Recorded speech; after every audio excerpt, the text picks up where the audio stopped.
Hi, gorgeous. So, do you find yourself stuck in information overload when it comes to food and well-being?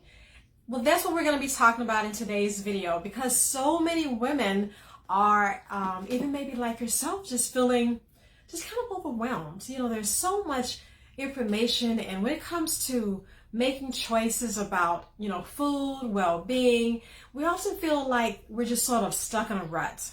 And with so much information coming at us from all these different directions, from magazines, from social media, when you're at the grocery store, you're standing right there waiting to check out, and there's a magazine saying what to do when, or don't eat this, do eat that. And if you're in menopause, just forget about it. Because there's so much information telling you what you should do and what you shouldn't do. And not to mention, even your friends and your family, they all have their own ideas because something worked for someone, but this worked for me, you have to try this out. But here's the thing. I just want to let you know something. Here's the thing. It is so hard to get clear about what's good for your health and for your happiness because we're looking at someone else, when in fact we are all unique biochemical individuality. So what works for one person, basically it means that it won't work for you. Your body, your stress levels, your lifestyle, things that you love, things that you enjoy, is completely different from the next person. So in order to figure out what works for you or get out of this information overload, you have to start looking at things differently. So let me ask you a question. Don't you wish that you could release your emotional attachments from beliefs from the past about how and what you should be eating?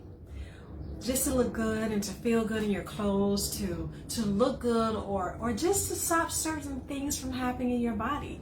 If you're in menopause, maybe you want to stop the hot flashes or the night sweats or disturbed sleep. If you're not in menopause, you want to get rid of the pouch in front, the bloat in front. So there's so many reasons why we can find ourselves in this information overload and wanting to get out of it, but it's hard because we're not really clear on that. So don't worry, darling, girlfriend. I have 2 chic tips for you today that's going to help you to get out of information overload and to deal with this.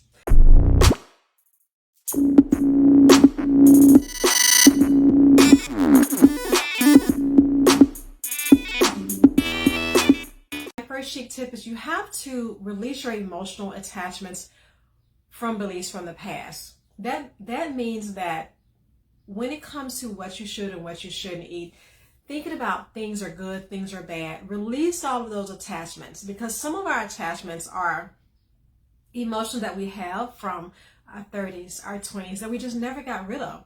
And if you're over 50 or even over 40, it's time to let them go. It's time to just step back and approach things from a sense of curiosity and a non-sense of not judgment.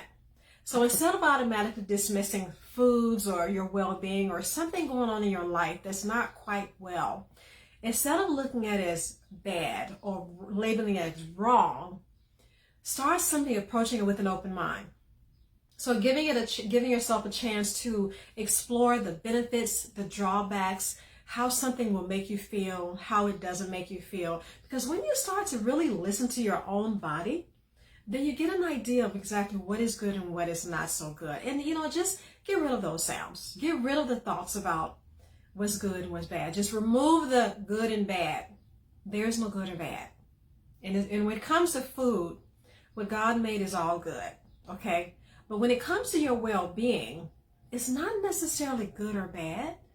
It just may not work for you. Here's my chic tip number 2.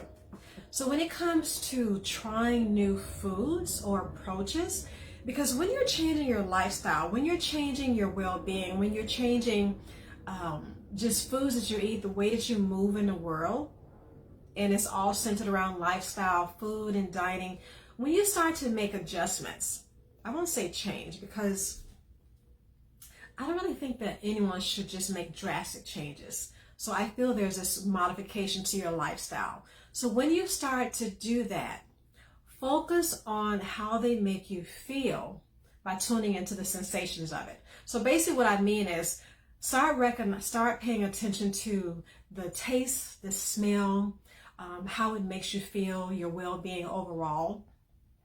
And then when you do this, this will start to help you to find your own path to greater wellness. And you won't be looking at what somebody else says, what somebody else is doing, but it'll be based on your own body. What is affecting you deep down on a cellular level? That is the most important thing when it comes to getting out of this information overload with your health, your well-being, and your overall sense of just feeling good in your skin again. So another thing is to base your needs on what works for you. So not these preconceived ideas. So remember I said, get rid of saying this is good, this is bad. Stop saying that. Just don't say that. That's negative, and I just feel that when you say that something is good, something is bad, you take that language and you start to apply it to other things in your life. Maybe you have these thoughts with yourself, your inner conflicts or your inner put me down. We all have them, sort of like that, having that friend who's a Debbie Downer, but you can always become one of those Debbie Downers yourself without even recognizing. So start to pay attention when you feel that something is good, something is bad, or this doesn't feel right for me, or putting yourself down instead of lifting yourself up. So that's what I want you to remember. And if you want to dig deeper, because I want to go deeper with you, and there's so many ways that I can go deeper into this subject with you, but if you want to dig deeper into this, you have to come on my upcoming retreat. And it's August 18th through the 21st this year, and it's here in Chicago, and I'm so excited about it, and I definitely want you to join me on it.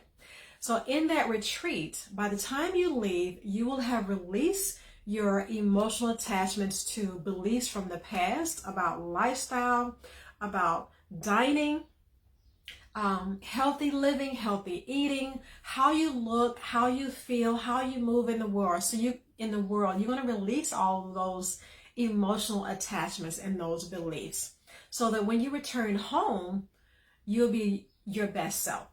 Plus, we are finally going to let go of all those negative thoughts. All of us have them. We really do. And it's a conscious thing that we have to be aware of. And sometimes it starts with how we eat, being around certain other people. We need to change sometimes just even if you don't change who you're around, but attach yourself to people who tend to be a little bit more positive instead of negative. So you're going to release all of those feelings that's been holding you back from living your best life. So if that sounds good to you and you love the idea of that, then I want you to join me. Join me on the Be Your Best Self, Ignite Your Inner Chic. And that retreat will be here in Chicago. So I'll put the link along with this video, actually. So check it out. And until our next time together, as always, stay beautiful and healthy.